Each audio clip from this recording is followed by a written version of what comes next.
नमस्कार, बात आज की न्यूज चैनल के समाचार बुलेटिन में आपका स्वागत है। मैं हूं पारुल शर्मा और पेश है आज के मुख्य समाचार। सच्ची बात पक्की बात। सबसे पहले देखते हैं हेडलाइन।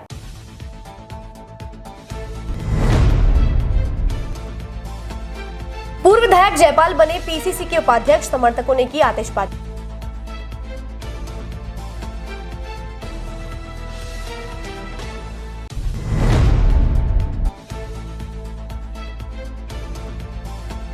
पूर्व मंत्री बघेल के गहलोत विरोधी बयान पर नाराजगी जाहिर, बघेल का पुतला फूंका।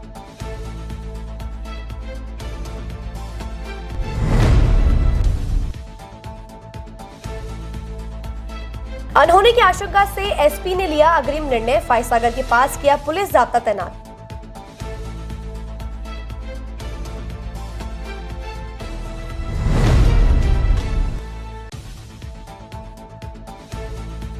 सामाजिक सुरक्षा पेंशन के लाभार्थियों का उत्सव, मुख्यमंत्री ने की लाभार्थियों से बात।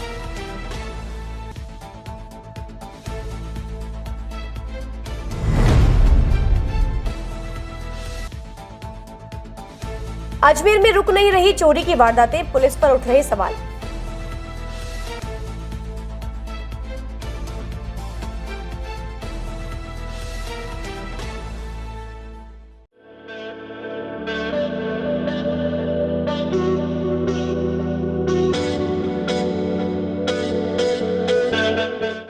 अजमेर शहर में प्लॉट, मकान, फ्लैट, दुकान आदि खरीदने, बेचने व किराए हेतु आज ही प्ले स्टोर से डाउनलोड करें Varsha real estate app. Varsha real estate, a unit of Varsha group, lets you live better.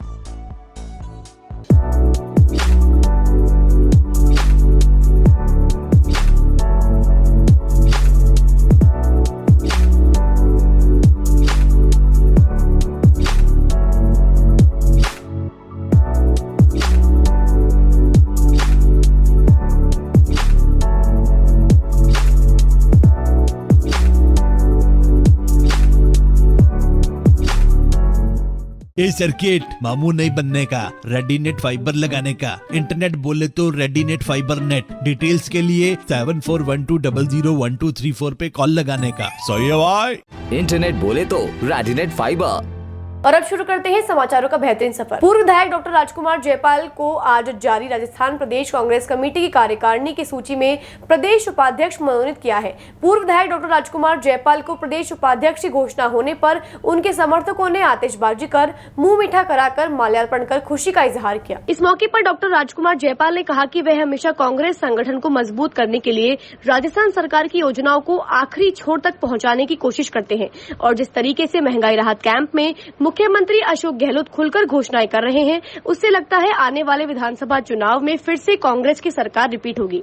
इस अवसर पर नगर निगम अजमेर नेता प्रतिपक्ष द्रौपदी कोली, अजमेर शहर जिला कांग्रेस कमेटी के निवर्तमान उपाध्यक्ष कुलदीप कपूर, फकरे मोइन महासचिव शिव कुमार बंसल, महेश चौहान ओबीसी विभाग के जिलाध्यक्ष मामराज सेन सहित बड़ी संख्या में कांग्रेसी उपस्थित रहे। सम्माननीय सोनिया गांधी जी ने, श्रीमती सोनिया गांधी जी ने मुझे जो उपाध्यक्ष राजस्थान प्रदेश कांग्रेस कमेटी की जिम्मेदारी दी है, खड़गे साहब ने जो जिम्मेदारी दी है, वेणुगोपाल साहब ने दी है, अपने सीएम साहब ने दी है, डोटाला साहब ने दी है।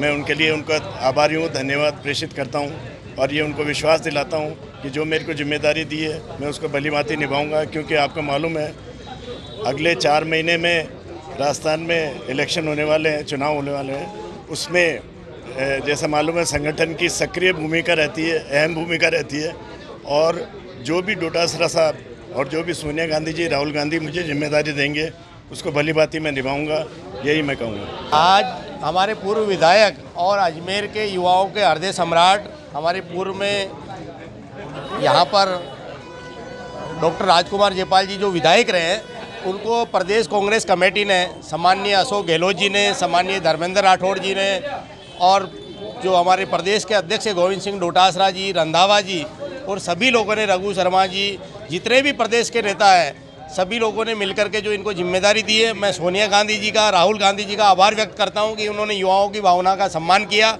और युवा ही नहीं 36 कौम के लोग सम्माननीय डॉक्टर राजकुमार जयपाल जी से जुड़े हुए हैं और ये सबके दुख में, सुख में सबके काम आते हैं और आप देखेंगे कि अजमेर ज़िले में एक नई जान इससे आएगी। और जो राजस्थान के प्रदेश के उपाध्यक्ष की जिम्मेदारी दी है, इसके लिए मैं विशेष रूप से आदरणीय मुख्यमंत्री अशोक गहलोत जी का और हमारे नेता भाई धर्मेंद्र राठौड़ जी का बहुत बहुत आभार व्यक्त करता हूं। और सम्माननीय गोविंद सिंह डोटासरा जी जो प्रदेश के प्रभारी रंधावा जी, उनका सबका आभारी है कि आज आप देख रहे हैं कि यहाँ पर हमारे यूथ कांग्रेस, NSY, सभी पार्षद और तमाम लोग यहाँ पर जितने भी अजमेर शहर के लोग हैं, हमारे यहाँ पर शहर कार्यकारिणी के लोग, सारी पूर्व पदाधिकारी, सारे लोग मिलकर के इनका सम्मान कर रहे हैं। सब लोगों में बहुत खुशी है और ये खुशी का माहौल इसलिए कि डॉक्टर राजकुमार जयपाल जी जैसे धरातल से, ज़मीन से जुड़े हुए व्यक्ति को इन्होंने प्रदेश का उपाध्यक्ष बनाया।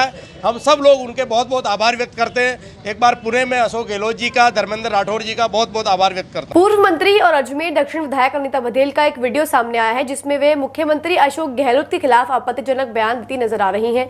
इस बयान से नाराज माली सैनी समाज ने आज ज्योतिबा फूले सर्किल पर विधायक अनीता बघेल का पुतला फूका। हालांकि ये बात अलग है कि अजमेर में बहुतायत माली समाज में से चुनिंदा लोग ही इस पुतला दहन के समय उपस्थित रहे। बघेल ने वार्ड 41 बिहारीगंज में रविवार को विधायक कोष से 40 लाख की सड़क के शिलान्यास कार्यक्रम के दौरान भाषण देते हुए सीएम अशोक गहलोत के वीडियो कॉन्टेस्ट योजना को खोखली बताते हुए ये टिप्पणी की कि दरअसल अनीता बघेल मुख्यमंत्री की जन सम्मान वीडियो कॉन्टेस्ट योजना पर बोल रही थी, जहां वीडियो बनाओ इनाम पाओ स्कीम को लेकर उन्होंने कहा कि मुख्यमंत्री ने यह जो स्कीम चलाई है उसका सारा प्रभार ब्यूरोक्रेसी के हाथ में दे दिया है।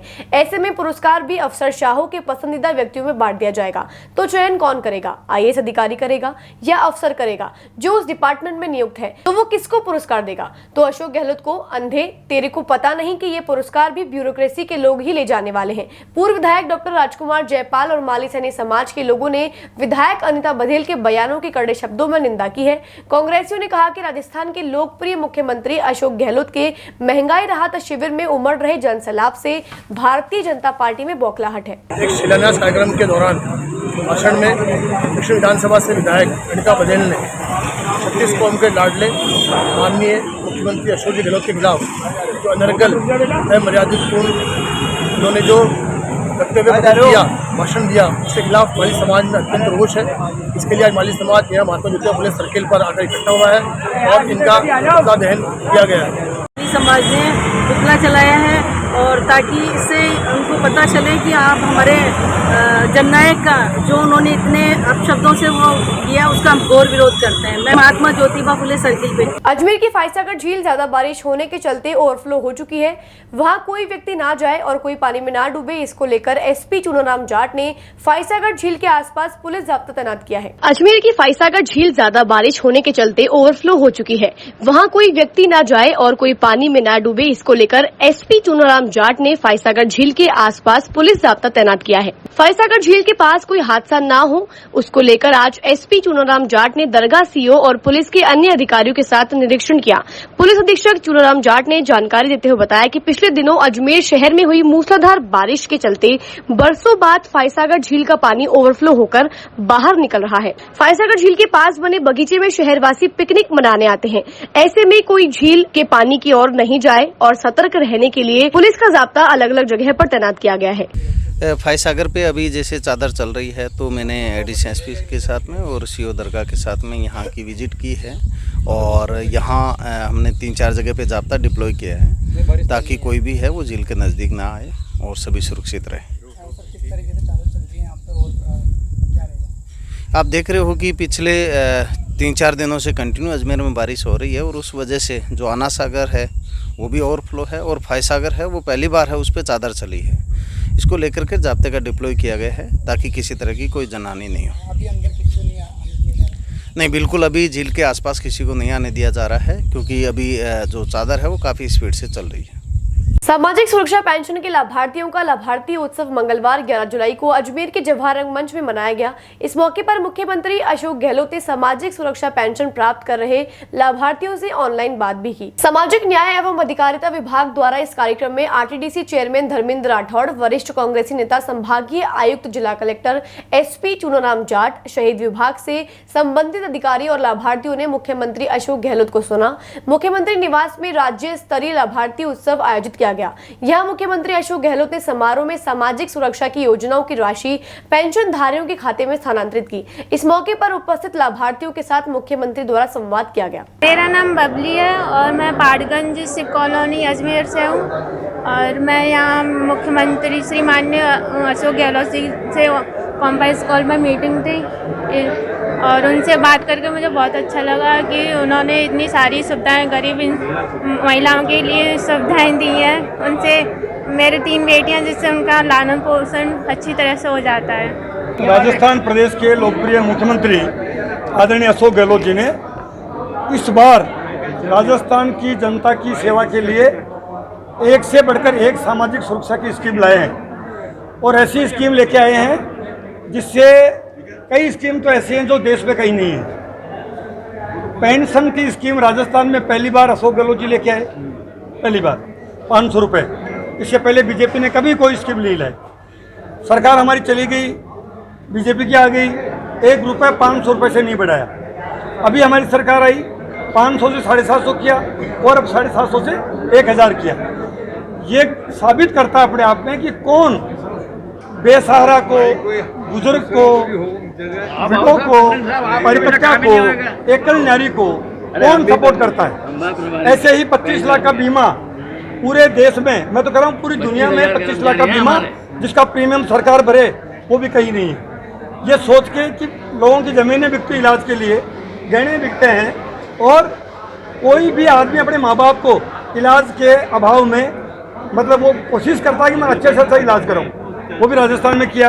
दुर्घटना का 10 लाख का बीमा राजस्थान में किया और एक से बढ़कर एक सामाजिक सुरक्षा नरेगा, शहरी नरेगा देश में राजस्थान पहला राज्य है जहां शहरी नरेगा आया है।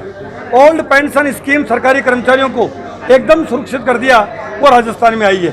2 शिकायतें बिजली के बिल की आ रही हैं, उन शिकायतों को हम सारी शिकायतों का संकलन करके और तत्काल उसका हल करवाएंगे। कांग्रेस सरकार पहले दिन से जाग रही है। बीजेपी सरकार, मैं कह रहा हूँ साहब, बीजेपी सरकार अभी तक नहीं जागी है। 9 साल पूरे हो गए भारत सरकार को। हम तो जागे तो हैं, वो पहले दिन से लेके आज तक जागे ही नहीं है। कृष्णगंज थाना अंतर्गत एक बार फिर चोरों ने अपना कमाल दिखाकर पुलिस को ठेंगा दिखा दिया है। इस बार फ्रेंड्स कॉलोनी वैशाली नगर निवासी बीना लालवानी के घर से शातिर चोर सोने चांदी के आभूषण और हजारों की नकदी चुराकर फरार हो गए। कृष्णगंज थाना अंतर्गत एक बार फिर चोरों ने अपना कमाल दिखाकर पुलिस को ठेंगा दिखा दिया है। इस बार फ्रेंड्स कॉलोनी वैशाली नगर निवासी बीना लालवानी के घर से शातिर चोर सोने चांदी के आभूषण और हजारों की नकदी चुराकर फरार हो गए। मकान मालिक बीना लालवानी ने बताया कि 5 जुलाई को वह अजय नगर स्थित उनके जीजा जी की मृत्यु होने पर शोक में शामिल होने गई थी। इसी बीच पड़ोसी ने सूचना दी कि उनके घर की लाइट जली हुई है और ताले टूटे पड़े हैं। पड़ोसी की सूचना पर बीना लालवानी अपने घर पहुंची, जहां देखा कि घर का सारा सामान अस्त व्यस्त पड़ा है और अलमारी के लॉकर से सोने के टॉप्स और 5 सोने की अंगूठी सहित 10,000 नगद शातिर चोर चुराकर फरार हो गए। चोरी की सूचना मकान मालिक ने कृष्णगंज थाने में दी। सूचना पर मौके पर पहुंची कृष्णगंज थाना पुलिस ने मकान मालिक की शिकायत पर मकान के आसपास लगे सीसीटीवी कैमरे के फुटेज खंगालना शुरू कर दिए हैं।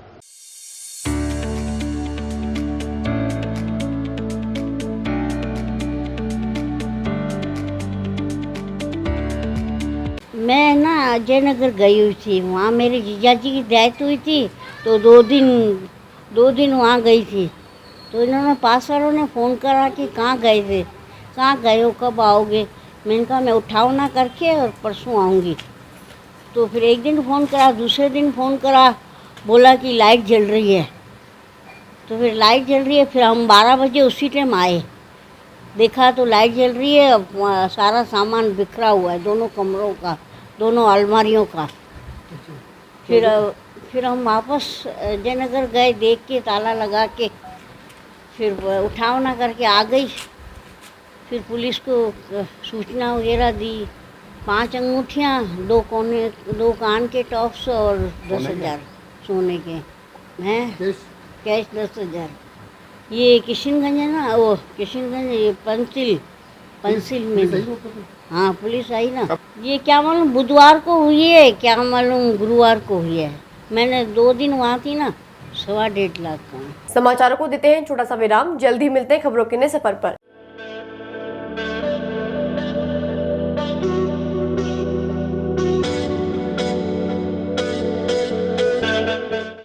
अजमेर शहर में प्लॉट, मकान, फ्लैट, दुकान आदि खरीदने, बेचने व किराए हेतु आज ही प्ले स्टोर से डाउनलोड करें Varsha real estate app. Varsha real estate, a unit of Varsha Group, lets you live better.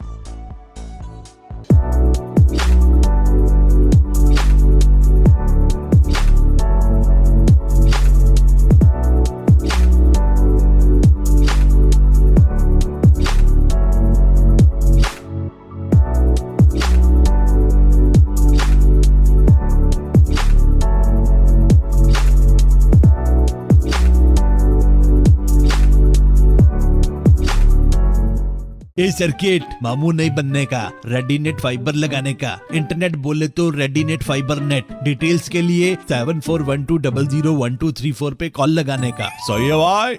Internet बोले तो रेडीनेट फाइबर। एक बार फिर आपका स्वागत है। आइए चलते हैं खबरों के नए सफर पर। गत दिनों वैशाली नगर रोड चौराहा पर अतिक्रमण कर लग रहे ठेले वालों के कारण केशव नगर कॉलोनी वासियों द्वारा रास्ता जाम की शिकायत पर नगर निगम ने त्वरित कार्यवाही करते हुए ठेले वालों को हटा दिया गया था। शिकायतकर्ता ने आरोप यह भी लगाया था कि एक मकान मालिक सज्जन सिंह चारण द्वारा किराया वसूली कर रोड पर ठेले लगवाए जाते हैं और उन्हें अपने रसूखात का हवाला देकर संरक्षण दिया जाता है। वहीं ठेला चालकों ने इस आरोप को नकार दिया। हास्यास्पद है कि नगर निगम की कार्यवाही के जवाब में कल मकान मालिक ने ठेला चालकों को इकट्ठा करके जिला कलेक्टर को ज्ञापन देने हेतु भेजा। ठेला चालकों द्वारा कल दिए गए ज्ञापन में किराया वसूली का आरोप लगाने वाले दुकानदारों से मकान मालिक सज्जन सिंह चारण से माफी मांगने की मांग की गई और जिला प्रशासन से पुनः ठेले लगाने की अनुमति मांगी गई थी। आज जब नगर निगम का अतिक्रमण रोधी दस्ता जब वैशाली नगर पहुंचा तो टेम्पो लगाकर नारियल बेचने वालों को छोड़कर अन्य ठेले वालों को धमकाया गया, जिससे ठेला चालकों में भारी रोष देखा गया। जबकि मौके की स्थिति यह है कि इस नारियल के टेम्पो के कारण ही मुख्य रास्ता अवरुद्ध होता है और इस नारियल वाले को मकान मालिक का संरक्षण प्राप्त है। उल्लेखनीय है कि उक्त नारियल वाला पहले मुख्य सड़क पर स्थायी ठेला लगाकर ही नारियल बेचा था, पर नगर निगम की कार्यवाही के बाद अब टेम्पो में नारियल बेच रहा है और नगर निगम का दस्ता आते ही ये अपना टेम्पो लेकर स्थान छोड़ देता है और दस्ते के जाने के बाद पुनः रोड पर कब्जा जमा लेता है, जिससे रोड का ट्रैफिक बाधित हो जाता है। सर, मैं वैशाली नगर अजमेर से आया हूँ। संतोषी माता मंदिर के पास में हमारे 15 से 20 साल से हमारे चाट के ठेले लगते हैं। हम लोग सब वहाँ अपना गुजारा करते हैं। छोटा मोटा कोई किसी गोलगप्पे का है, मैं नारियल पानी वाले हूँ, कोई मोमोस लगाता है, कोई कुछ लगाता है। हमारे सर 4 जुलाई को ऐसा हुआ कि हमारे सामने एक मांझी चाट भंडार से फेमस दुकान है अपने अजमेर की। उसके क्या है, भीड़ भड़ाका बहुत होता है और उनके खिलाफ या हमारे खिलाफ, सबके खिलाफ क्या मालूम किसने नगर निगम में शिकायत करी और नगर निगम ने कार्रवाई करते हुए हमारे सब ठेले हटा दिए गए, बल्कि मान जी को कुछ भी नहीं किया गया। अब मान जी चाट वालों ने क्या है कि हमारे जहां ठेले लगते हैं सज्जन सिंह जी चारण साहब के सामने, उनके खिलाफ उन्होंने एक शब्द बोला है किसी मीडिया के सामने। उसके सामने ये बोला उन्होंने कि भाई ये पैसे लगे के ठेला लगाते हैं, बल्कि ये ऐसा कुछ भी नहीं है। हम उस न्यूज़ चैनल पे जो दिया गया बयान है मांझी चाट भंडार वाला पिंटू भाई, हम उसका खंडन करते हैं, पुरजोर विरोध करते हैं। अब हम चाहते हैं कि हमारी रोजी रोटी को ध्यान में रखते हुए हम सब बेरोजगार हो गए। कम से कम 10 आदमी है हमारे बीच में, कम से कम देखो 10 परिवार है तो चलते हैं, तो सब बेरोजगार हो गए। तो इसके लिए हम अनुरोध चाहते हैं कि एक तो मांझी चाट वाले ने जो हमारे बाबूजी के खिलाफ जो भी बोला है वो तो या तो उनसे माफ़ी मांगे या उन पर कानूनी कार्रवाई हुए, क्योंकि उसने जो बाबूजी के खिलाफ जो लफ्ज़ यूज़ किया साला, और उन्होंने बोला है ना कि भाई ये पैसे लेके ठेला लगाते हैं, हम उस पर कार्रवाई चाहते हैं। हाँ, उन्होंने एक तरफा कार्रवाई करते हुए उनका बड़े बड़े प्रशासन में उनकी पकड़ है, वो एक तरफा कार्रवाई हमारे पे ऊपर करवाई। हम यही चाहते हैं साहब कि हमारी रोजी रोटी चलती रहे, बाकी हमारे वजह से ना कोई भीड़ होती है ना कुछ होता है। अब हमारे को तो जो ग्राहक आता है, वीआईपी लोग आता है, वो जूता दे के चला जाता है, तो हमारे पास कोई भीड़ तो रहती नहीं है सर। भीड़ रहती है इन लोगों की रहती है, क्योंकि ये कचौरी पकौड़ी बनाते हैं और बेचते हैं, इनकी मशहूर है। इनकी 2 जगह दुकानें हैं, तो मशहूर है, तो इन लोगों की मशहूर दुकानें, हमारे पास तो क्या है। और मोहल्ले वाले लेना देना है रिपोर्ट करते हैं, तो वो भीड़ भड़ाका किसके वजह से करते हैं, उन कचौरी वालों को, कि भाई इनकी भीड़ लगती है, तो वो रिपोर्ट वो ये भी लिखते हैं, तो ये कहते हैं कि इनके वजह से भीड़ लगती है, हमारे वजह से कोई भीड़ नहीं लगती। जनसंख्या नियंत्रण कानून की मांग को लेकर 23 सितंबर 2023 को दिल्ली कूच करने की जानकारी देते हुए आज जनसंख्या समाधान फाउंडेशन के पदाधिकारियों ने अजमेर कलेक्ट्रेट को ज्ञापन सौंपा। जनसंख्या नियंत्रण कानून की मांग को लेकर 23 सितंबर 2023 को दिल्ली कूच करने की जानकारी देते हुए आज जनसंख्या समाधान फाउंडेशन के पदाधिकारियों ने अजमेर कलेक्ट्रेट को ज्ञापन सौंपा। कार्यकर्ता ने बताया कि अपने अपने जिले सहित देश भर के GCF कार्यकर्ता अपने अपने जिले से कानून की मांग के समर्थन में हस्ताक्षरित समर्थन पत्र लेकर 22 सितंबर 2023 को दिल्ली गाजियाबाद बॉर्डर स्थित जनसंख्या समाधान फाउंडेशन पर एकत्रित होंगे, जहां से 23 सितंबर को सुबह 9 बजे प्रधानमंत्री कार्यालय दिल्ली की ओर रैली के रूप में कूच किया जाएगा और जनसंख्या नियंत्रण कानून की मांग की जाएगी। फाउंडेशन के तत्वाधान में आज हम सब यहाँ पर कलेक्टर महोदय को ज्ञापन देना है। जनसंख्या नियंत्रण हेतु एक कानून बनाया जाए, जिस कानून की कई सालों से मांग करते जा रहे हैं और भारतीय जनता पार्टी नहीं, लगभग 165 या 60 के आसपास सांसदों ने भी सामूहिक रूप से इस जनसंख्या नियंत्रण कानून बनाने का आग्रह किया था। लेकिन मैं आज हम सब मिलकर यहाँ कलेक्टर साहब को ज्ञापन देना है कि जनसंख्या नियंत्रण कानून के लिए ये जो हमारा प्रधानमंत्री जी को ये ज्ञापन सौंपें कि जनसंख्या जिस प्रकार से देश की बढ़ती जा रही है और केवल एक समुदाय पे ये बोझ है कि हम दो हमारे दो, ऐसा नहीं होना चाहिए। इस प्रकार का जो हम दो हमारे दो का नियम है, उस नियम के आधार पर सभी के साथ इसी प्रकार से होना चाहिए। अगर किसी के 2 बच्चे से ज़्यादा बच्चे होते हैं तो उसको सारी सरकारी सुविधाएं उसकी ख़त्म कर देनी चाहिए और उसके बाद वो पालना नहीं करता है तो उसको, अगर वो नौकरी करता है तो नौकरी से निकाल देना चाहिए और उसके बाद भी अगर वो पालन फिर भी नहीं करता है तो मताधिकार का उसको उपयोग नहीं करने देना चाहिए, अधिकार नहीं देना चाहिए। इस प्रकार से हमने, और उसमें कुछ साल की सज़ा का भी प्रावधान है, उसके लिए हमने मांग पत्र में लिखा है इस प्रकार से, अगर किसी ने 2 शादी कर ली है और 2 शादी के बाद 3 कर ली, 4 कर ली, तो भी वो 2 संतान ही पैदा करें। और एक मांग हमारी ये भी है कि अगर जुड़वा बच्चा पैदा हो गए तो उसका फैमिली पूरी हो गई, 2 संतान हो गई। इस प्रकार से हमारी मांग है कि कई पत्नियां होने के बाद उन सब पत्नियों से 2-2 बच्चे ना होकर सिर्फ 2 बच्चे ही उसी को माने जाएंगे। 2 बच्चे से ज़्यादा दूसरी पत्नी से और पति दोनों से जो बच्चे उत्पन्न होंगे उन्हें भी ये लाभ ना मिले। इस प्रकार से हमारा ये मांग पत्र है, हम आज कलेक्टर महोदय को देना है, जो प्रधानमंत्री जी को दिया जाएगा। जनसंख्या समाधान फाउंडेशन के कार्यकर्ता पूरे देश भर में पिछले 9 वर्षों से जनसंख्या समाधान, जनसंख्या नियंत्रण कानून की मांग करने के लिए देश में कई बार धरने प्रदर्शन, ज्ञापन, भूख हड़ताल करते आ रहे हैं।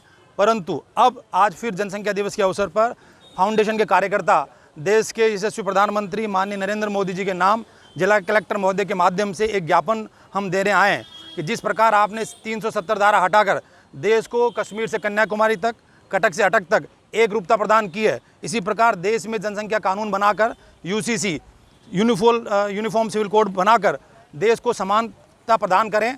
ऐसा नहीं होना चाहिए कि जो असामान्य रूप से जनसंख्या वृद्धि न केवल पर्यावरण के लिए बढ़ती बेरोजगारी, गरीबी, भूखमरी, इसके लिए भी जिम्मेदार है।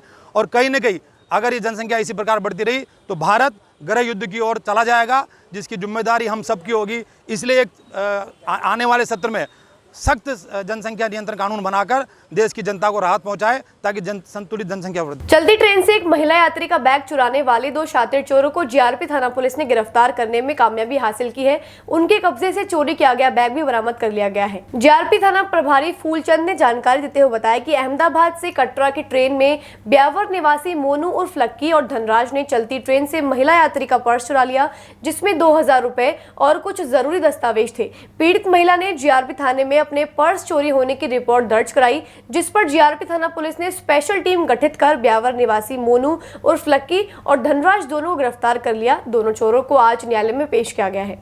ये 22/5 की घटना है। अहमदाबाद से कटरा गाड़ी के अंदर कोई बैग किसी महिला का चोरी हुआ था और उसमें हमारे यहाँ प्रकरण दर्ज था। इसमें हमने गोपनीय रूप से और मालूम करने पर हमने 2 संदिग्ध को गिरफ्तार किया, जिसका नाम है मोनू उर्फ लक्की और धर्मराज, जो ब्यावर के रहने वाले छावनी के कंजरा जाति से हैं। इन्होंने क्या है कि ये ट्रेन में रात को चोरियाँ करते हैं। चोरियाँ में से रात को वहाँ से ब्यावर से चढ़ते हैं और सुबह यहाँ उतरते हैं, सुबह वापस ट्रेन में जाकर जो भी आदमी सोता रहता है या वो उसका बैग वगैरह मोबाइल वगैरह की ऐसी चोरियाँ करते हैं। इन दोनों को हमने गिरफ्तार किया आज और इनको किसी रिमांड पे लिया है और इनसे की वो चोरियाँ खुलने की अंदेशा है। पीड़िता ने उसके बैग में लगभग 2-1 हज़ार रुपये और एक सोने की अंगूठी चोरी होना बता रही थी और एक मोबाइल चोरी होना बता रही। इनसे भी एक सोने की अंगूठी बरामद की है हमने। पीड़िता एक्चुअल में ये अहमदाबाद की रहने वाली है। ब्यावर शहर के अजमेरी गेट लालान गली स्थित एक फोटो स्टूडियो से 40,000 रुपयों से भरा बैग पार होने का मामला सामने आया है। मामले में पीड़ित ने सिटी थाने में लिखित शिकायत दी है। पीड़ित नीमगढ़ निवासी नसीरुद्दीन ने सिटी थाना पुलिस को दी गई शिकायत में बताया कि वह अजमेरी गेट स्थित कैनरा बैंक से रुपए निकालने के लिए ब्यावर आया था। कैनरा बैंक पहुंचकर उसने बैंक से अपने काम के लिए 40,000 रुपए निकाले, जिसके बाद वह किसी काम से लालान गली स्थित कैलाश फोटो स्टूडियो पर चला गया और उसने 40,000 रुपए से भरा बैग फोटो स्टूडियो के काउंटर पर रख दिया और वह उससे बातचीत करने लगा। इस दौरान एक अज्ञात युवक ने मौका पाकर 40,000 रुपयों से भरा बैग पार कर मौके से फरार हो गया। इस दौरान जब नसीरुद्दीन की नजर उसके बैग पर गई तो वहां बैग नहीं पाकर उसके होश उड़ गए, जिसके बाद फोटो स्टूडियो के मालिक को बैग गायब होने की बात बताई गई, जिस पर उन्होंने आसपास युवक की तलाश करने का प्रयास किया, लेकिन युवक मौके से पार होने में कामयाब हो गया। जिसके बाद पीड़ित नसीरुद्दीन ने फोटो स्टूडियो में लगे सीसीटीवी फुटेज खंगाले तो उसमें एक युवक उसका बैग पार कर ले जाते हुए नजर आया। घटना के बाद पीड़ित नसीरुद्दीन ने सिटी थाना पुलिस पहुंचकर 40,000 रुपयों का बैग पार होने की शिकायत दी। पुलिस ने पीड़ित की ओर से दी गई शिकायत के आधार पर पुलिस ने अज्ञात युवक के खिलाफ मामला दर्ज कर जांच शुरू कर दी है। अजमेर के मशहूर इन्फ्लुएंसर तुषार द्वारा अजमेर स्मार्ट सिटी पेज के माध्यम से आज अजमेर के कई इलाके जहां पानी भरा था वहां जाकर पानी में बैठकर व लेटकर वीडियो बनाई व लॉर्ड पुनीत सुपरस्टार की तरह अपने आप को इस पानी में भिगोया, जिसको उन्होंने मौत का खेल नाम दिया है। उनका यह कृत्य करने के पीछे का असल मकसद अजमेर में बारिश के कारण जगह जगह भर रहे पानी से होने वाली समस्याओं को उजागर कर प्रशासन की आंख खोलना है। उन्होंने बताया कि ऐसा करके वह अजमेर के प्रशासन से गुहार कर रहे हैं कि जल्द से जल्द इस समस्या का कोई समाधान निकाले। इस युवा ने शहर के अलग अलग क्षेत्र में जाकर जहां जहां सड़क खराब है, जहां जहां सड़कों पर गड्ढे हो रखे हैं, वहां वहां गंदे पानी में लेटकर अपना विरोध जताया। देखो, आज मैंने जो किया है ये सरकार की आंखें खोलने के लिए काम किया है। मैं बहुत टाइम से देख रहा था कि अजमेर की सड़कों पे जो पानी है, जो गड्ढे हैं वो भर नहीं रहते हैं, जिसके कारण सारे जो गड्ढे हैं उनमें पानी भर गया और सरकार इसको लेकर कुछ भी नहीं कर रही है। तो मैंने आज सुबह एक वीडियो बनाई थी जिसके अंदर मैंने बताया कि अब सरकार कुछ नहीं कर रही है, इसलिए मुझे सब कुछ करना पड़ेगा और इसलिए मैं सारे जो गड्ढे हैं उसके अंदर लेटा और उसके अंदर हंगामा किया, नहाया, क्योंकि ये जो स्विमिंग पूल बन चुके हैं कि सरकार को आगे आना पड़ेगा और सरकार ऐसे आगे नहीं आ पाएगी। तो अजमेर के आम आदमी को आगे आके ये सवाल और ये मुद्दा उठाना पड़ेगा। सरकार और प्रशासन से मैं ये मांग करता हूँ कि ये जितने भी अजमेर की सड़कें हैं, अगर तुम बोल रहे हो अजमेर स्मार्ट सिटी, तो उसको लागू भी करें, क्योंकि अगर लागू नहीं करोगे तो मतलब नहीं है। फिर में जितनी भी जगह हैं जहाँ गड्ढे बढ़ गए, पानी हो गया, लोग वहाँ पर फंस चुके हैं, जो मतलब जितने भी लोग भाग जाते हैं वहाँ गड्ढों के अंदर, किसी गाड़ी बंद होगी, कोई अटक गया, समझ रहे हैं। तो इस कारण से क्या बहुत परेशानी आ गई अजमेर के लोगों को। और अगर सरकार इस पर कोई एक्शन नहीं लेती है तो जितने भी गड्ढे भरे हुए हैं और जो मैंने आज किया वो मैं रोज़ करने वाला हूँ और रोज़ फ्री स्विमिंग पूल जो बने चुके हैं अजमेर के अंदर वहाँ अपना प्रदर्शन दिखाना चाहता हूँ। अगर सरकार ने कोई एक्शन नहीं उठाया तो ये चलता रहेगा जब तक सरकार कोई एक्शन नहीं लेती। अरे भैया, सरकार ने फ्री के स्विमिंग पूल बनाए हुए हैं, जो लेट रहा हूँ यहाँ पर, मैं स्विमिंग कर रहा हूँ लेट के। अलवरगी थाना अंतर्गत छात्र चोरों ने सूने पड़े मकान को निशाना बनाकर सोने चांदी के आभूषण और हजारों रुपए की नकदी चुरा ली और फरार हो गए। मकान मालिक की शिकायत पर थाना पुलिस ने चोरी का मुकदमा दर्ज कर चोरों की तलाश शुरू कर दी है। मदार डबल स्टोरी निवासी मकान मालिक बालकिशन सैनी ने बताया कि वह अपने परिवार के साथ 6 से 10 जुलाई तक अहमदाबाद और आबू रोड अपने रिश्तेदारों से मिलने गया था। इसी बीच चोरों ने सूने मकान का फायदा उठाते हुए बारिश के दौरान चोरी की वारदात को अंजाम दिया। चोरों ने यहाँ से 1 लाख रुपए के सोने चांदी के आभूषण और 50,000 रुपए नगद चुरा लिए और फरार हो गया। मकान मालिक को चोरी की सूचना पड़ोसियों द्वारा दी गई, जिस पर बालकिशन सैनी अपने घर आए। उसके बाद अलवरगेट थाना पुलिस को चोरी की सूचना दी गई। सर, मैं अपने अहमदाबाद गया था अपने पारिवारिक काम से, और अहमदाबाद के बाद में मैं आबू रोड, मेरी बड़ी बहन रहती है, उनके पास रुक गया था, उसके बाद में मुझे सुबह करीब कल 10 तारीख को सुबह 6 बजे हमारे पड़ोस वालों ने बताया कि आपके घर के ताले टूटे पड़े हैं और दोनों गेट खुले पड़े हैं और हमारे गेट की कुंडी लगा दी किसी ने और किसी पड़ोसी से फ़ोन करके उन्होंने कुंडी खुलवाई है। फिर मैंने उनको बोला कि हम हक्के बक्के रह गए। उसके बाद में हमने इनको बोल के मैंने कहा कि बच्चे को कूदा के एक बार देखो कि क्या कर। तब कूद के देखा तो उसमें अंदर जाके देखा तो लॉक टूटे हुए थे और सामान सारा बिखरा हुआ था। इसके बाद में कोई अंदर नहीं गया और वीडियो बनाए तो जो वीडियो बना के छोड़ दिया था। कुछ कारण ये भी रहा सर कि है ना, बारिश तेज थी तो उस कारण ये शेड की आवाज़ से इनको आवाज़ नहीं आई। हाँ, पड़ोसी के पार से लॉक कर दिया। सामान में अपने एक तो दो सोने की रिंग है, एक मैडम की एक मेरी है और ये अपने दो पेंडल है, एक छोटा है और एक बड़ा है, ठीक है ना, जिसपे लॉक टूटे हुए हैं। एक का लॉक टूटा हुआ है और एक साबुत है। कैश 50,000 रुपये लगभग हम दोनों का जो अलग अलग पड़ा हुआ था। हाँ, FIR करा दी कल अलवर गेट थाना। आरटीओ कार्यालय के सामने तेज गति से आ रहे वाहन ने एक महिला स्कूटी चालक को जबरदस्त टक्कर मार दी। इस हादसे में महिला की मौके पर ही मौत हो गई। इस बात से नाराज स्थानीय यातायात सलाहकार समिति के सदस्यों ने आरटीओ के सामने जाम लगा दिया और जेब्रा लाइन सहित स्पीड ब्रेकर बनवाने की मांग की। वाहनों के जाम की सूचना मिलने पर ADM सिटी, गेगल थाना पुलिस व सिविल लाइन थाना पुलिस मौके पर पहुंचकर लोगों को समझाइश करके रास्ता खुलवाया। जल्द से जल्द उनकी मांगों को पूरा करने का आश्वासन दिया। कृष्ण कुमार दीक्षित व मोहम्मद अयूब खान ने बताया कि अजमेर आरटीओ ऑफिस के सामने वाली रोड पर स्पीड ब्रेकर और जेब्रा लाइन बनवाने की मांग को लेकर अजमेर यातायात सलाहकार समिति ने आज चक्का जाम करके प्रशासन को चिताया और जल्द से जल्द जेब्रा क्रॉसिंग और स्पीड ब्रेकर बनाने की मांग की है। यातायात सलाहकार समिति के लोगों ने जानकारी देते हुए बताया कि एक दिन पूर्व एक महिला आरटीओ ऑफिस अपने किसी निजी काम से आई थी। उसी दौरान जब वह बाहर निकली तो रोडवेज वॉल्वो बस के द्वारा उसको टक्कर मार दी गई और महिला की मौके पर ही मृत्यु हो गई। ऐसे हादसे इस रोड पर आए दिन होते रहते हैं। इसको लेकर आज यातायात सलाहकार समिति के लोगों ने चक्का जाम करके जल्द से जल्द स्पीड ब्रेकर बनवाने की मांग की और साथ ही यह चेतावनी भी दी कि यदि जल्द से जल्द स्पीड ब्रेकर नहीं बनाए गए तो आगे और उग्र आंदोलन किया जाएगा, साथ ही रोड को जाम किया जाएगा। कल हमारे यहाँ पे एक महिला अपनी गाड़ी ट्रांसफर करवाने आई थी जो नवकार कॉलोनी की थी। उनको वोल्वो बस ने बुरी तरीके से उड़ाया और हॉस्पिटल जाते जाते उनकी मृत्यु हो गई। ऐसे हादसे हमारे ऑफिस में आए दिन होते रहते हैं। हम कलेक्टर साहब को, SDM साहब को, हमारे ITO साहब को सबको ज्ञापन दे चुके हैं। आज तक ये हमारे यहाँ पर बॉर्डर नहीं बनाया, ना इन्होंने डिवाइडर बनवाए। उसकी वजह से कल जो डेथ हुई है उसकी वजह से आज सारी पब्लिक, हमारे ITO के जितने भी एजेंट भाई थे, यातायात बंधु, सब इकट्ठे होकर सबने आज धरना प्रदर्शन किया। और अभी आपने ADM सिटी साहब के कोई आए थे, उन्होंने कहा, आश्वासन दिया कि जेब्रा लाइन और डिवाइडर आज बना देंगे। रोड बिल्कुल जाम किया और यदि नहीं बनाते हैं तो फिर और वापस भी हम ये रोड जाम करेंगे। मांग यही है कि दोनों तरफ हमारे ब्रेकर बन जाए और जेब्रा लाइन बन जाए, जिससे गाड़ियों की स्पीड कम हो, क्योंकि आवागमन ज़्यादा रहता है यहाँ पर। उधर से भी पब्लिक आती है इस साइड में, तो उसमें एक्सीडेंट होने के बहुत ज़्यादा चांस है। और पहले 8-9 एक्सीडेंट तो हो चुके हैं, जिसमें हमारे एक नेत्रपाल जी एजेंट साहब थे तो उन्होंने अपने दोनों पाँव खो दिए इसी एक्सीडेंट में। कल एक लेडीज़ ने अपनी जान खो दी। तो हम चाहते हैं कि ऐसे एक्सीडेंट ना हो और एक्सीडेंट कम हो, इसलिए ये ब्रेकर बने। तो उग्र आंदोलन करेंगे, चक्का जाम करेंगे, चाहे कुछ भी हो। लेडीज़ आई थी बाहर से, रजिस्ट्रेशन का काम था उसका, और उसने है ना कि अंदर से बाहर जाने के लिए उसने देखा तो स्पीड से एक गाड़ी आ रही थी। उस गाड़ी ने है ना उसके टक्कर मारी, जिससे उसकी है ना कि मौके पे ही डेथ हो गई। हम यारी यही मांग है कि भाई इस जगह पे है ना कि स्पीड ब्रेकर हो। पूर्व में भी हमने कई बार कलेक्टर साहब को भी लिख के दिया था और ज्ञापन दिए हुए हैं कि भाई इस जगह एक स्पीड ब्रेकर दोनों साइड में के आने और जाने वाले में, ताकि गाड़ियों की जो स्पीड है वो धीमी हो जाए। लेकिन अभी तक उसमें हुआ नहीं। कल ये है ना कि एक आकस्मिक और क्या रोज होने वाले में से ही एक है ना एक्सीडेंट था।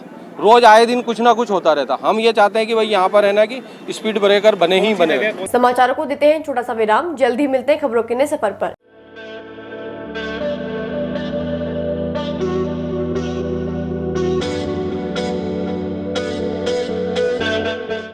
अजमेर शहर में प्लॉट, मकान, फ्लैट, दुकान आदि खरीदने, बेचने व किराए हेतु आज ही प्ले स्टोर से डाउनलोड करें वर्षा रियल एस्टेट ऐप।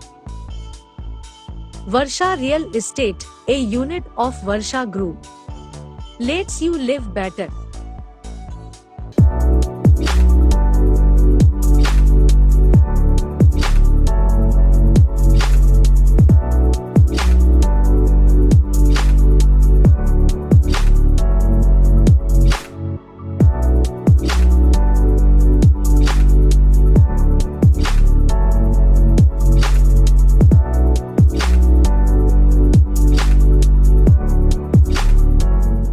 ये सर्किट मामू नहीं बनने का, रेडीनेट फाइबर लगाने का, इंटरनेट बोले तो रेडीनेट फाइबर नेट। डिटेल्स के लिए 7412001234 पे कॉल लगाने का। सही है भाई। इंटरनेट बोले तो रेडीनेट फाइबर। एक बार फिर आपका स्वागत है। आइए चलते हैं खबरों के नए सफर पर। अजमेर में शिवशंकर डेयरी के पास सीवरेज के चैम्बर से गंदे पानी से क्षेत्रवासी काफी परेशान हैं। क्षेत्रवासियों ने इस संबंध में नगर निगम को भी शिकायत की, मगर काफी दिन बीत जाने के बाद भी कोई कार्यवाही नहीं हुई। कहने को अजमेर स्मार्ट सिटी बनने जा रहा है, मगर स्मार्ट सिटी बनने का सपना साकार होते नहीं नजर आ रहा। शहर में हर जगह सड़क खुदी पड़ी है और कई जगह सीवरेज के चैम्बर के ढक्कन खुले हैं, जिसकी वजह से क्षेत्रवासी काफी परेशान है। क्षेत्रवासियों ने बताया कि सीवरेज से निकल रहे गंदे पानी से आ रही बदबू के कारण लोगों का जीना काफी दुश्वार हो रखा है। अजमेर के रामप्रसाद घाट के नजदीक अनासागर झील में युवक की लाश मिलने से हड़कंप मच गया। लाश की सूचना पर पहुंची गंज थाना पुलिस ने मृतक के शव को सिविल डिफेंस और गोताखोरों की टीम की मदद से बाहर निकलवाया। जानकारी देते हुए पुलिस एएसआई कुंदन सिंह ने बताया कि मृतक की जेब में से आधार कार्ड मिला है, जिसमें मृतक का नाम अब्दुल मनान है, जो मुंबई महाराष्ट्र का रहने वाला है। मृतक का शव जेलन अस्पताल की मोर्चरी में रखवा दिया गया है और परिजनों का पता लगाने की कोशिश की जा रही है। अजमेर के रामप्रसाद घाट के नजदीक अनासागर झील में युवक की लाश मिलने से हड़कंप मच गया। लाश की सूचना पर पहुंची गंज थाना पुलिस ने मृतक के शव को सिविल डिफेंस और गोताखोरों की मदद से बाहर निकलवाया। जानकारी देते हुए गंज थाने के एएसआई कुंदन सिंह ने बताया कि मृतक की जेब से मिले आधार कार्ड में मृतक का नाम अब्दुल मनान बताया गया, जो मुंबई महाराष्ट्र का रहने वाला है। मृतक का शव जेलन अस्पताल की मोर्चरी में रखवा दिया है। परिजनों का पता लगाने की कोशिश की जा रही है। ये जो अनासागर में कूद गया है, उस सूचना पर उच्च अधिकारियों को अवगत करा के तुरंत मैं थाने की जाप्ती से यहाँ मौके पर आया और यहाँ के लोकल गोताखोरों से और सिविल डिफेंस को सूचित करके उनके गोताखोरों की मदद से बॉडी को निकाल लिया गया है। क्या उम्र होगी करीबन इसकी? उसकी उम्र करीबन 38-39 साल। मृतक के पास आधार कार्ड मिला। अब्दुल मनन नाम है, मुंबई महाराष्ट्र का रहने वाला। कितने बजे की घटना है करीब? ये करीब 6-6:30 बजे करीब घटना है। बॉडी को बाहर निकाल लिया, मोर्चरी शिफ्ट करा रहे हैं और परिजनों का पता लगा रहे हैं। जिले में लगातार बारिश का कहर जारी है। इसी बीच काकरदा भुणाबाई चाचोता की ढाड़ी तालाब की एक साइड की पाल का कुछ हिस्सा बह गया, जिसके कारण गांव की ओर जाने वाली नहरों व नालों के कारण करीब आधा दर्जन गांवों में पानी भरने का खतरा मंडरा रहा है। अजमेर जिले में लगातार बारिश का कहर जारी है। इसी बीच काकरदा भुणाबाई चाचोता की ढाणी तालाब की एक साइड की पाल का कुछ हिस्सा बह गया, जिसके कारण गांव की ओर जाने वाले नहरों व नालों के कारण करीब आधा दर्जन गांव में पानी भरने का खतरा मंडरा रहा है। गांव के मोती सिंह रावत, अर्जुन सिंह, कान सिंह ने जानकारी देते हुए बताया कि काकरदा भुणाबाई चाचोता की ढाणी के पास एक छोटा तालाब बना हुआ है, जिसकी पाल का कुछ हिस्सा रविवार सोमवार के दरमियान रात को पानी के तेज बहाव में बह गया। पाल टूटकर बहने के कारण तालाब से लगातार पानी का बहाव जारी है। जिन गांवों की ओर नहरें और एक नाला जाता है, उधर पानी जा रहा है। ऐसे में पाल का और भी हिस्सा किसी भी समय बह सकता है। ऐसे में ज़्यादा नुकसान हो सकता है। घटना की जानकारी लगने के साथ ही ग्रामीण मौके पर पहुंचे थे। सुरक्षा को देखते हुए रसूलपुरा, मदारपुरा के आसपास गांवों को अलर्ट किया गया है। ग्रामीणों से सजग रहने को कहा गया। साथ ही इन गांवों की फसलें भी पानी के कारण खराब होने लगी है। कौन सी समस्या सामने देखी गई आज? हमारे साहब एक तालाब है छोटा काकरदा भुणाबाई का, और चाचोता की ढाणी के पास में जो ओवरफ्लो होकर के कटाव लगने लग गया उसका। अगर ये टूटने वाली है, टूट गई तो हमारे 100 घरों की बस्ती है, वो बह सकती है इससे। तो इसका जल्दी से जल्दी इसका कोई हमारे सर ये काकरदा भुणाबाई का निचला क्षेत्र है, वार्ड नंबर 61, उसके अंदर ये आता है हमारा। और ये सरहद है रसूलपुरा और काकरदा भुणाबाई की, और ये हमारे ये बांध बना हुआ है। उसके नीचे हमारे पूरी ज़मीन है और हमारा मकान है। पूरे गांव के 500 घर की आबादी है। हमारे को खतरा हो रहा है और हम प्रशासन को अवगत कराए कि भाई हमारी ज़मीन हमारी पूरी बर्बाद हो चुकी है, पशु हमारे भीग गए और हमारे भी खुद नुकसान हो गया पूरे गाँव का। तो हमारे को उचित से उचित मुआवजा दिया जाए और इस पानी का बंदोबस्त किया, नहीं तो यह हमारा रात को टूट गया तो हमारा पूरा गाँव बह जाएगा। अभी क्या ऐसा है हमारा समाज। आना सागर एस्केप चैनल के ब्रह्मपुरी नाले से आज एक गाय को बचाने के लिए सब काम छोड़कर नौजवानों ने 5 मिनट के रेस्क्यू के बाद गाय को सुरक्षित बाहर निकाला। बात आज की न्यूज ऐसे जवानों को बहुत धन्यवाद देता है। आना सागर एस्केप चैनल के ब्रह्मपुरी नाले में एक गाय 5-6 फीट गहरे पानी में अचानक गिर गई। गाय को नाले में बहता देख जादूगर निवासी मनोज शर्मा को देखा नहीं गया और उसने आसपास के नौजवानों को इकट्ठा किया और 5 मिनट के रेस्क्यू के बाद गाय को सुरक्षित बाहर निकाल लिया।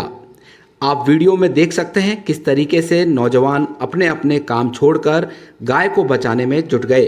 किसी ने गाय के सींग पर रस्सी बांधी तो कुछ नौजवान नाले के पास पेड़ के भारी भरकम तने को हटाने लगे। कई बार गाय को डोली से बाहर निकालने का प्रयास किया मगर गाय वापस नाले में गिर गई। कहते हैं लहरों से डरकर नौका पार नहीं होती, कोशिश करने वालों की हार नहीं होती। फिर से नौजवानों ने कोशिश की और इस बार गाय को आना सागर एस्केप चैनल से सुरक्षित बाहर निकाल लिया। गाय को बाहर निकालते ही गाय माता के जयकारे नौजवानों ने लगाना शुरू कर दिए।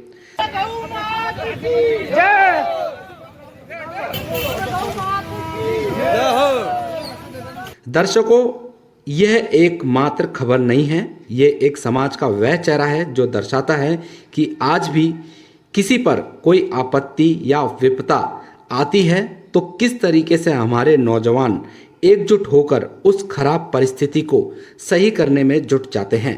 बात आज की न्यूज़ ऐसे नौजवानों का दिल से धन्यवाद करता है। पूरी वाला नाला है, इसमें आज सुबह 9-9:15 के आसपास गाय बहती हुई आ रही थी। अब जगह जगह से नाले तोड़े हुए, प्रशासन ने कोई ध्यान देने वाला तो है नहीं। उसमें गाय बहकर आ गई, जमाने भर से उसके पूरे शरीर पे घाव लग गए टकरा के। फिर ये अपने 2 पेड़ वाले नाले तक वो बहकर आती रही। फिर हम लोगों ने, कुछ दोस्तों ने, मेरे साथ में जो लड़के हैं मेरे साथ काम करते हैं, हम लोगों ने 3 लोगों ने पहले तो हिम्मत की गाय को निकालने की, लेकिन वो जानवर बार बार हमसे डर रही थी, भाग रही थी। फिर 2-4, 10-15 लड़के और रुके, हम सब लोगों ने मिलकर गाय को बाहर निकाला। प्रशासन का एक व्यक्ति नहीं आया वहाँ पर, ना कोई नगर निगम की गाड़ी आई, ना अग्निशमन वाले आए। हम लोगों ने अपने स्तर पर उस गाय को बाहर निकाला और वो गाय को बाहर निकाल कर छोड़ा है। आज के समाचार बुलेटिन में बस इतना ही। कल फिर होगी आपसे मुलाकात, तब तक के लिए दीजिए इजाजत। नमस्कार।